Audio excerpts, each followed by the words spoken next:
Assalamualaikum warahmatullahi wabarakatuh.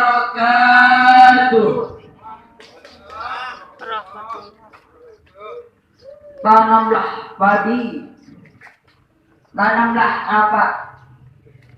Supaya senang puyuh berlari. Menjawab salam kurang semangat. Kali ulang sekali lagi. Assalamualaikum warahmatullahi wabarakatuh.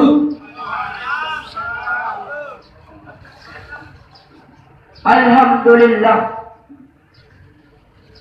Alhamdulillah Rabbil Alamin. Wa bihi nasta'in ala umuri dunya waddin. Ashhadu an la ilaha illallah wa ashhadu anna Muhammadan abduhu wa rasuluh la nabiyya ba'dah. Subhanaka la ilma lana illa ma 'allamtana innaka antal alimul hakim. Amma ba'du. Dewan Hakam, hadirin wal hadirat rahimakumullah. Badannya kekar, umurnya tua, bawa pedang, bukanlah petani. Apa kabar hadirin semua? Apakah sehat datang ke sini?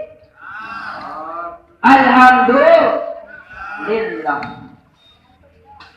Puji syukur tidak lupa pula kita haturkan kepada Allah Subhanahu wa Ta'ala yang senantiasa melimpahkan rahmat kepada kita semua, sehingga kita dapat melangkahkan kaki dan mengayunkan tangan untuk berkumpul di tempat yang saat ini. Alhamdulillah Rabbil Alamin. Salawat beserta salam tidak lupa pula kita haturkan keharibaan junjungan alam Nabi besar kita, yakni Nabi Muhammad sallallahu alaihi wasallam. Allahumma salli ala sayyidina Muhammad wa ala ali sayyidina Muhammad. Hadirin rahimakumullah.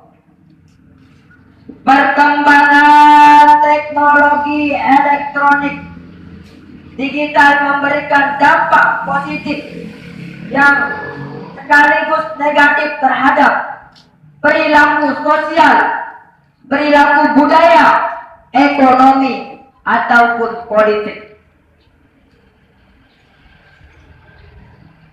Bagi pelaku bisnis atau pelaku pengusaha, keberadaan media sosial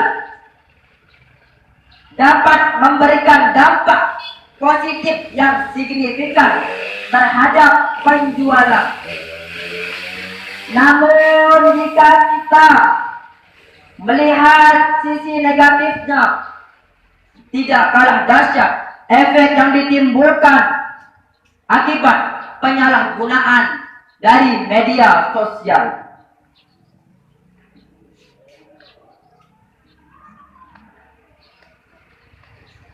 Sehingga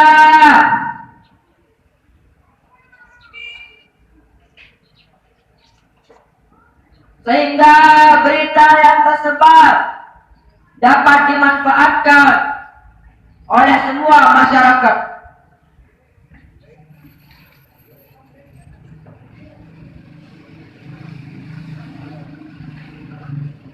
Menanggapi permasalahan tersebut, maka kami pada kesempatan ini akan menyampaikan sebuah sarahan dengan judul Konsep Al-Quran dalam menyikapi hoak. Sebagai landasan, marilah kita dengar surah An-Nur ayat 11 yang berbunyi,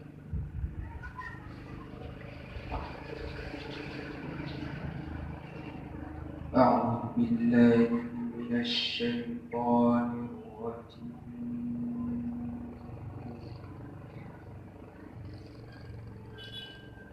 بسم الله الرحمن الرحيم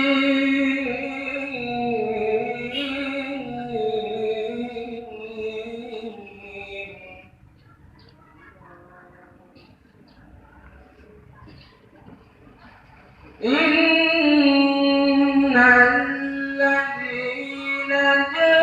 جاءوا بالإفك عصبة منكم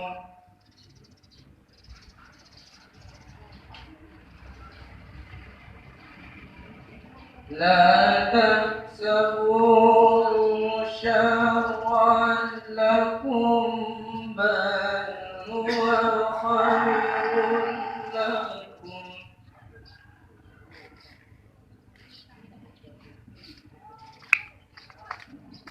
لكل امرئ منهم ما اكتسب من الإثم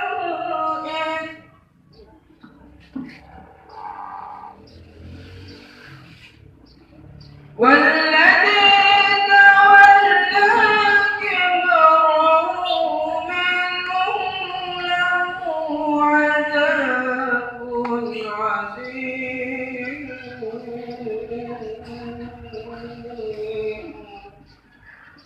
Aku berlindung kepada Allah dari godaan syaitan yang terkutuk dengan menyebut nama Allah yang Maha Pengasih lagi Maha Penyayang. Sesungguhnya orang-orang yang membawa berita bohong itu adalah golongan kamu juga. Janganlah kamu mengira berita itu buruk bagi kamu, bahkan itu baik bagi kamu. Setiap orang akan mendapat balasan dari dosa yang diperbuatnya. Dan barang siapa yang mengambil peran besar dalam peristiwa tersebut, dia akan mendapat azab yang besar pula. Hadirin rahimakumullah, berita bohong ini mengenai Aisyah radhiyallahu anha ummul mukminin setelah perang dengan Bani Mustalik pada bulan Sya'ban 5 Hijriah. Perang itu diikuti kaum munafik dan ikut pula Aisyah radhiyallahu anha beserta Nabi sallallahu alaihi wasallam.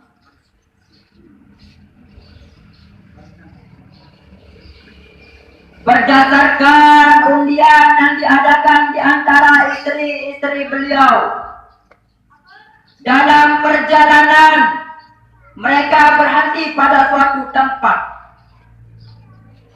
Aisyah radhiyallahu anha turun dari tempat itu untuk suatu keperluan, kemudian kembali.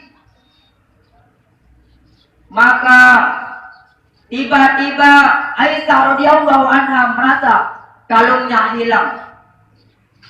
Lalu ia pun mencarinya.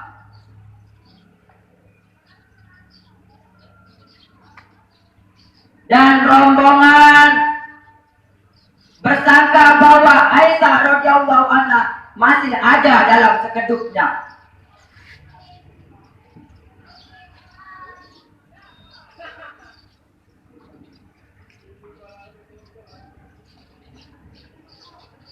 Sehingga rombongan bersangka bahwa Aisyah Aisyah radhiyallahu anha masih ada dalam sekedupnya.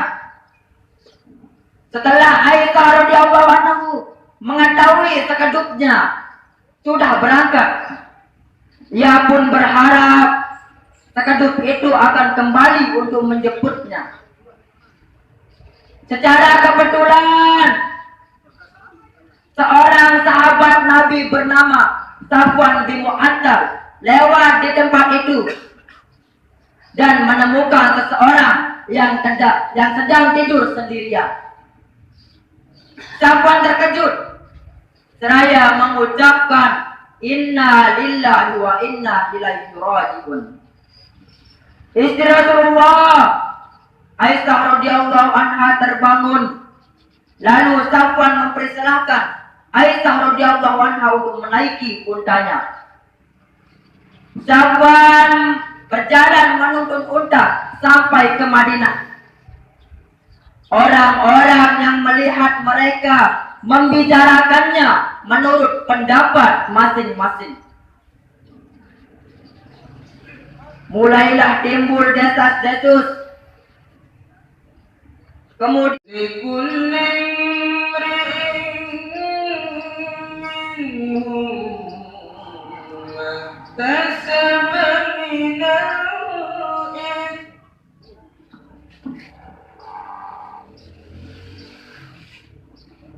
والذي تولى كبره منهم له عذاب عظيم.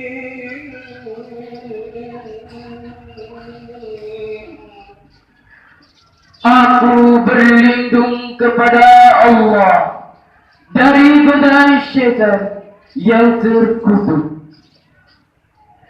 Dengan menyebut nama Allah yang Maha Pengasih lagi Maha Penyayang. Sesungguhnya orang-orang yang membawa berita bohong itu adalah golongan kamu juga. Janganlah kamu mengira berita itu buruk bagi kamu, bahkan itu baik bagi kamu. Setiap orang akan mendapat balasan dari dosa yang diperbuatnya. Dan barang siapa yang mengambil peran besar dalam peristiwa tersebut, dia akan mendapat azab yang besar pula. hadirin rahimakumullah. Berita bohong ini mengenai Aisyah radhiyallahu anha ummul mukminin.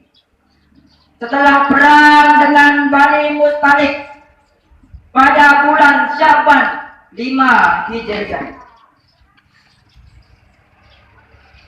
Perang itu diikuti kaum munafik dan ikut pula Aisyah radhiyallahu anha beserta Nabi sallallahu alaihi wasallam.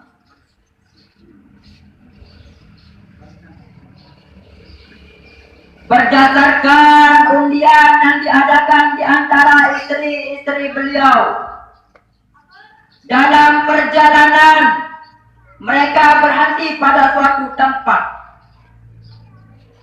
Aisyah radhiyallahu anha turun dari tempat itu untuk suatu keperluan. Kemudian kembali. Maka tiba-tiba Aisyah radhiyallahu anha merasa kalungnya hilang. Lalu ia pun mencarinya.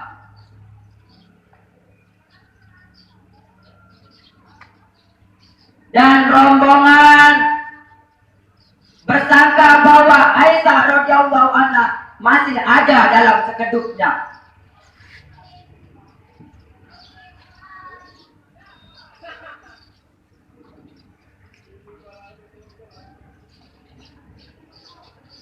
Sehingga rombongan bersangka bahwa Aisyah radhiyallahu anha masih ada dalam sekedupnya.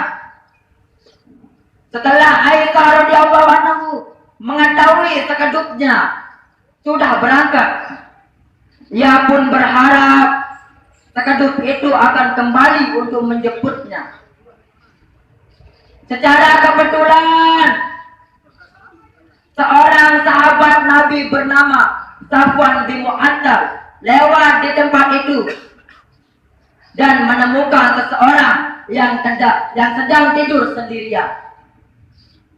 Safwan terkejut seraya mengucapkan inna lillahi wa inna ilaihi raji'un. Istri Rasulullah Aisyah radhiyallahu anha terbangun. Lalu Safwan mempersilahkan Aisyah radhiyallahu anha untuk menaiki untanya. Safwan berjalan menuntun unta sampai ke Madinah.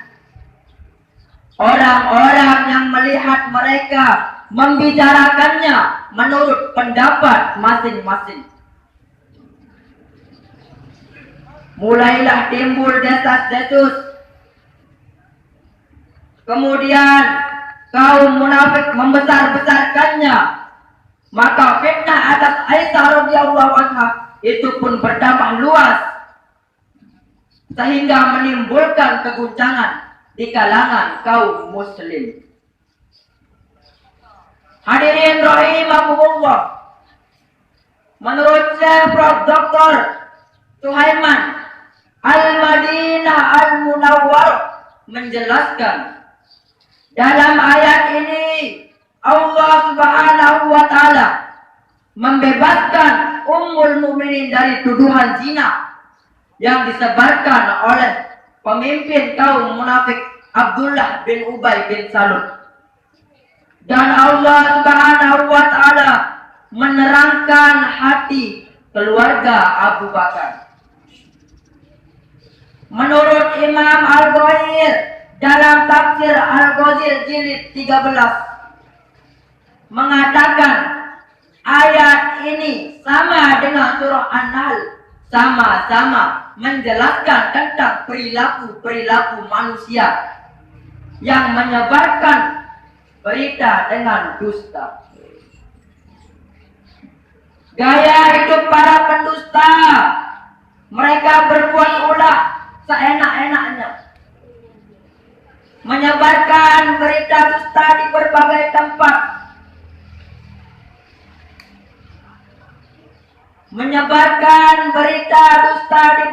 tempat, hanya semata untuk mendapatkan jabatan, untuk mendapatkan kekuasaan dan kekayaan. Hanya demi sebuah jabatan mereka rela menyebarkan kebohongan. Hanya demi sebuah kekuasaan mereka rela memproduksi berita bohong yang merugikan. Hanya demi sebuah uang mereka rela untuk melenyapkan fakta-fakta kebohongan, fakta-fakta kebenaran. Hadirin rahimakumullah, jika virus yang melanda baru-baru ini hanya akan mematikan dan menyerang kepada orang-orang yang lemah, maka wabah kebohongan bahayanya akan menyerang dan mematikan siapa saja. Tak pandang seorang penguasa, tak pandang seorang ulama, tak pandang seorang pengusaha, bila diposisikan paksa oleh kejahatan media, pasti akan lebih binasa karena kejahatan para pendusta. Lalu bagaimana konsep dalam menyikapi berita bohong? Al-Quran mengecam umatnya yang ikut andil menyebarkan berita bohong, padahal ia belum tahu kebenaran dari sebuah berita tersebut. Ada beberapa anjuran Al-Quran dalam menyikapi peredaran berita bohong.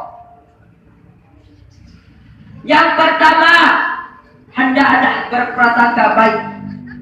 Allah mengatakan dalam surah An-Nur ayat 12 yang berbunyi,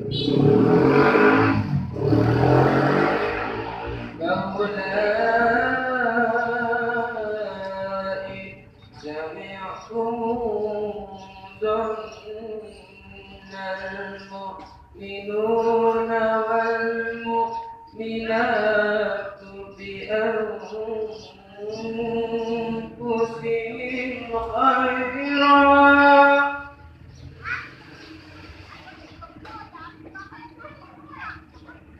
ظن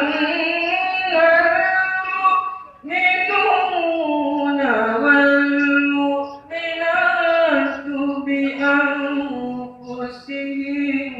خيرا وقالوا هذا إفك مبين.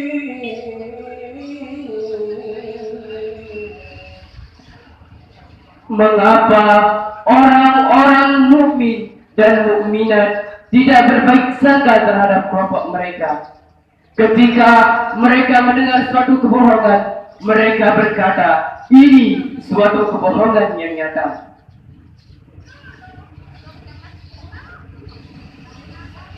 Hadirin rahimakumullah. Yang kedua, selalu berkata benar. Menyampaikan sebuah berita dengan benar akan menjaga kemurnian ajaran Islam serta melahirkan keharmonisan dalam pergaulan. Yang ketiga, melakukan tabayun atau teliti setiap menerima berita. Demikianlah yang dapat kami sampaikan. Terima kasih atas segala perhatiannya. Mohon maaf atas segala kekurangan atau kesalahan. Sadaqallahul azim.